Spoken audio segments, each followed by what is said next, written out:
அப்படின்னு உன் வாயை வச்சுக்கிட்டு நீ சும்மா இருக்க மாட்டேன். நீ கைலாசத்துல இருந்து நான் ஆண்டவன் போய் படி இழந்துட்டு வரேன். இறைவா வரும்போது நான் வாயவே திறக்க மாட்டேன், உங்க கூட என்ன அழைத்து கொண்டு போங்க. அப்படியா? அப்ப நீ பேச மாட்டேன் என்று ஒரு வாயை நான் சொன்ன உன்னை நான் நம்ப மாட்டேன். உங்க அண்ணனாகிய கோபால கண்ணி மீது சத்தியவதி கொடுத்தாருன்னா என்னோடு உன்னை அழைத்து கொண்டு போவேன். பார்வதி கொஞ்சம் கூட யோசிக்கல. எங்க அண்ணன் கோபால கண்ணி மேல சத்தியமா அடியேற்கு முடிக்க வரைக்கும் வாயை திறக்க மாட்டேன், நான் மறுவார்த்தை பேச மாட்டேன் என்று வாக்குறுதி சட்டத்தை வாங்கி பகவான் பார்வதியும் எங்கே வருகிறார் தெரியுமா? நாடி நல்ல நிலையை கொண்டு நாடிற்கு வருவாரா, புதிய நல்ல நிலையை கொண்டு உலகம் எல்லாம் வருவாரா, ஆளாக்கி நிலையை கொண்டு நிலை கொண்டு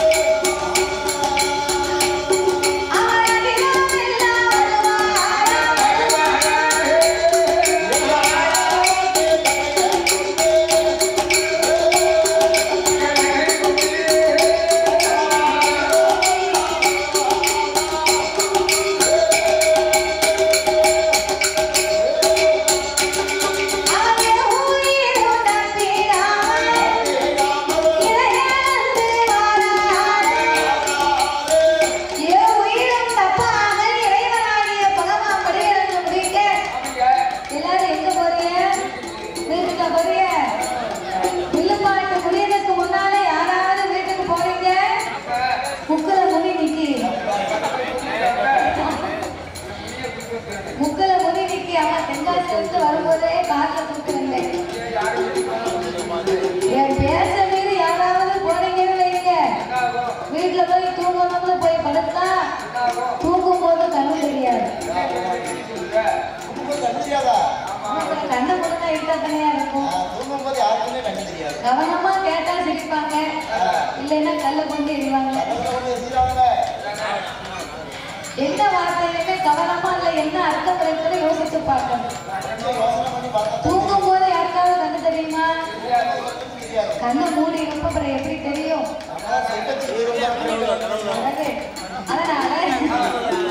அதனால இந்த ராஜராஜனும் ராஜச்சண்டையின் தவமரக்கூடிய நேரத்திலே ஆதி கையிலே இருந்த ஆண்டவனும் பார்வதியும் படியிழந்து முடித்த உடனே பார்வதிக்கு நடந்து வந்த கலைப்பு.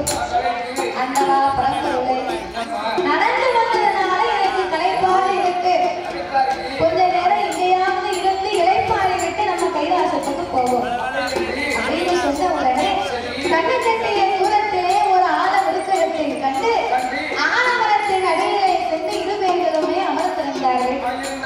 மரத்துக்கு கீழே 10 ஆடு மாடு மேய்ந்து கொண்டிருந்தது. இப்போ ஒரு கேள்வி கேட்பேன். ஆமா, எல்லாருக்கும் கரெக்டா பதில் சொல்றவங்களுக்கு மட்டும். ஆமா, கேள்வியே யாரு சரியா பதில் சொல்றீங்களோ எங்க தாத்தா 200 ரூபாய் தர்றாரு.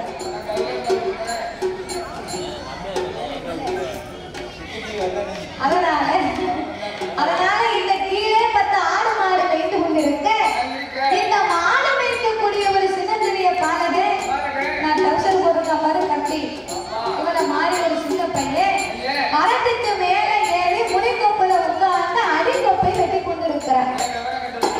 முனிக்கொப்புல உட்கார்ந்து அடிக்கொப்பை வெட்டினா என்ன ஆகும்? அவனும் கீழே வந்துருவான். இந்த விவரம் தெரியாம அவன் முனிக்கொப்புல உட்கார்ந்து அடிக்கொப்பை வெட்டி கொண்டிருந்தான். பார்வதி பார்த்தா, ஐயோ புத்தி இல்லாத பிள்ளை, அறிவில்லாத பாலனும் முனிக்கொப்புலே உட்கார்ந்தல்லவா அடிக்கொப்பை வெட்டி கொண்டிருக்கிறான். கீழே விழுந்தா பெற்றவளுக்கு பிள்ளையா போய் சேர மாட்டானே, தரையிலே இருந்தாலே தவிடு முடியாது விடுமா? ஆண்டவா, அதோ பாருங்க, அறிவில்லாத பாலகன் முனிக்கொப்பில் உட்கார்ந்து வெட்டிக்கிட்டு இருக்கான், நீங்க போய் உடனே போய் காப்பாத்துங்க. அப்ப சிவன் சொன்னார், பார்வதி என் கூட வரும்போது நீ என்ன வார்த்தை சொன்ன? அடியாங்க முடிக்க வரைக்கும் தானே பேச மாட்டேன்னு சொன்னேன். வேலை முடித்து விட்டது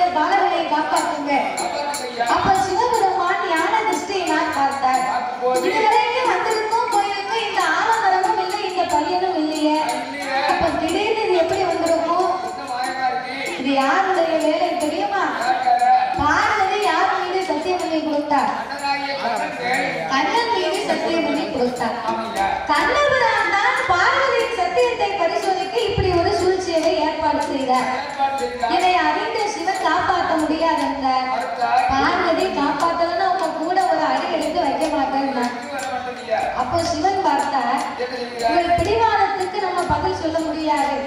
பார்வதி குழந்தையை காப்பாற்றுவேன்.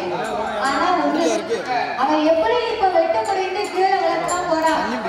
அவன் கீழே விழும் போது என்ன பார்த்தா அம்மான்னு சொல்லி விழுந்தா பார்வதி நீ போய் காப்பாத்து. என்ன பார்த்தா அம்மான்னு சொன்னா நான் ஆண்டவே பகவான் போய் காப்பாத்துக்கிறேன். காப்பாத்துக்கிறியா? அப்ப ரெண்டு பேருமே பேசி முடித்தார்கள். பாலகன் வெட்ட முடியும்தான் கீழே வாரான். ஆத்திரக்காரனுக்கு புத்தி கட்ட ஓட்டி ஓட்டி ஓட்டி வெட்டு நம்பாரு. ஒப்பு முடிந்து கீழே வாரான்.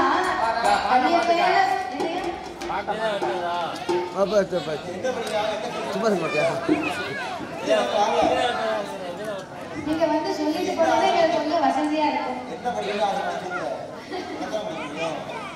அப்ப இந்த பாலகன் பையன் மேல கொப்பு மேல பையன் கீழே கரணம் போட்டு வந்தா பாருங்க. அது வேற ஒண்ணும் இல்ல. அந்த ஆடல் பாடல் பார்த்துருப்பாப்புல, கரகாட்டம் பார்த்துருப்பாப்புல, கச்சேரி பார்த்துருப்பாப்புல. அதெல்லாம் பார்த்துட்டு இந்த வில்லு பாட்டு உட்கார்ந்து கேட்டதுக்கு பொறுமை இல்லாம அவன் என்ன செய்ய ஏதாவது முடிச்ச போய்க்காப்புல என்ன செய்ய அப்படின்னு தடுச்சுட்டு இருக்காங்க. அதாவது வில்லு பாட்டுங்கிறது சும்மா ஆடவோ பாடவோ நச்சலையாண்டி பண்ணவோ கிடையாது. அதை அமர்ந்து ஞானியா இருக்கிறவங்க, ஆன்மீகம் அப்படின்னு பக்தியா இருக்கிறவங்க, ஒரு பொறுமை உள்ளவங்க மட்டும்தான் இதை கேட்க முடியும். அதனால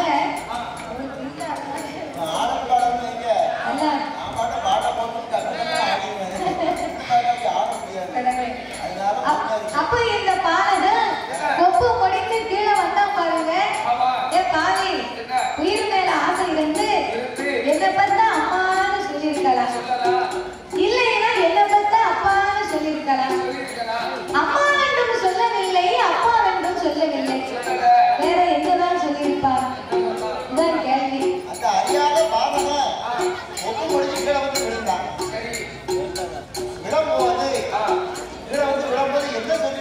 அம்மான்னு சொல்லல, அப்பான்னு சொல்லல, வேற என்ன சொல்லியிருப்பான்? அப்படின்னா உங்க வீட்டுக்காரதான் போகணும்.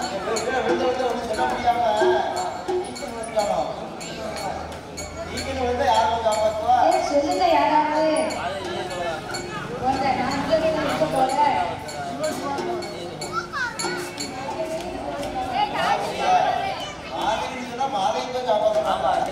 நான் போல அப்ப யாருமே கதையை கவனமா கேட்கலன்னு அர்த்தம்.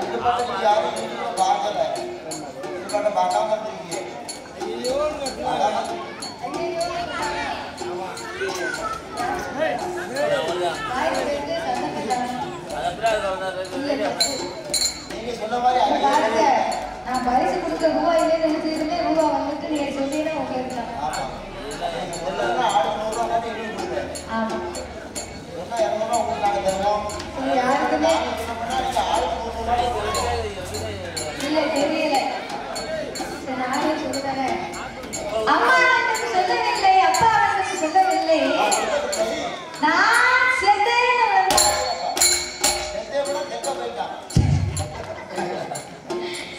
சொன்னா தாத்தா சொன்னா பெக்க போயிட்டான்.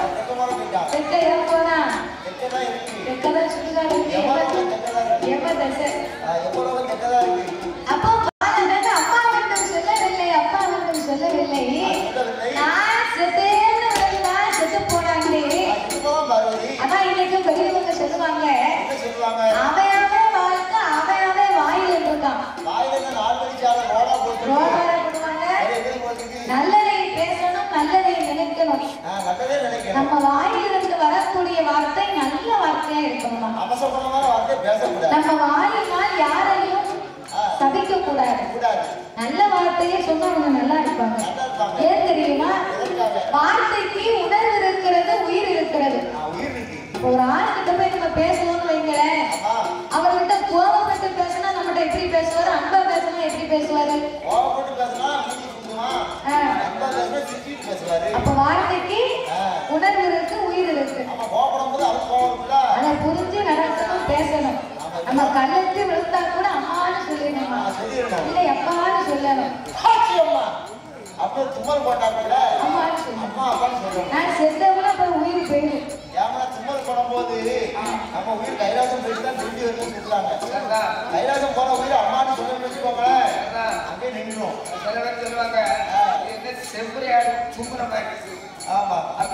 அதனால அவன் செத்தேன்னு விழுந்தான், விதி முடிந்து விட்டது. வாழ்வதை வா நம்ம கைலாசத்துக்கு போவோம். அப்படி என்று ஆண்டவனும் பார்வதா தேவியுமாக அந்த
கணக்க பார்த்தா அவருக்கும் பிள்ளை இல்லை.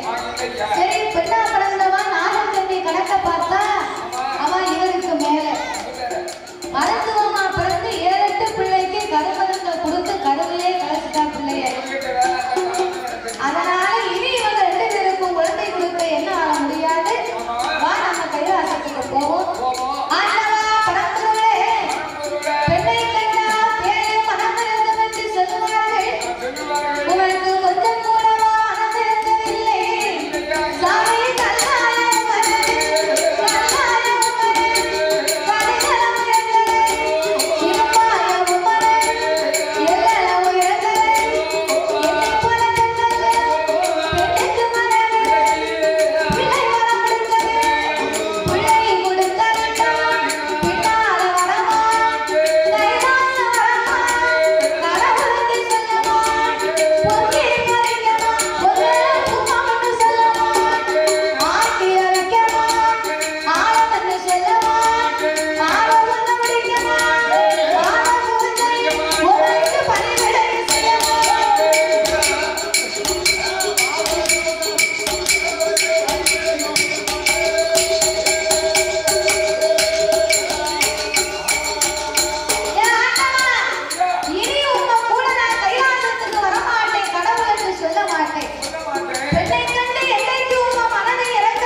அப்ப பகவான் சொன்னார், பார்வதி, பாவம் செய்தவருக்கு எப்படியுமே பிள்ளை கொடுக்க முடியும். அப்படி பாவம் செய்தவருக்கு பிள்ளை வர கொடுத்தா பின்னால நமக்கு அது இடைஞ்சலா வந்து நிற்கும். இறைவா, பாவம் செய்தவருக்கு பிள்ளை கொடுக்கவான நீங்க கேட்கறீங்க. போன செல்வத்திலே செய்த பாவத்துக்கு தான் இந்த செல்வத்திலே தவம் இருக்கிறார்கள். அப்ப தவத்துக்கு என்ன புண்ணியம் இருக்கு? அதனால இனி உங்க நம்பி நான் எதுவும் செய்ய மாட்டேன். நீங்க கைலாசத்துக்கு போறதா இருந்தா போங்க. அப்படி என்று ஆங்கார கோபம் கொண்ட அந்த ஆதிபராசக்தி, சாமி நீங்க எப்ப கொடுத்தாரு, நீங்க எப்ப கொடுத்தாரு, நிச்சயமா கொடு, பரவாயில்ல கொடுத்தாரு, பார்வதியா கொடு, கடவுள் நீங்க கொடுத்தாரு, கடவுள் நீங்க கொடுத்தாரு, சாமி கண்டிப்பா கொடுத்தாரு.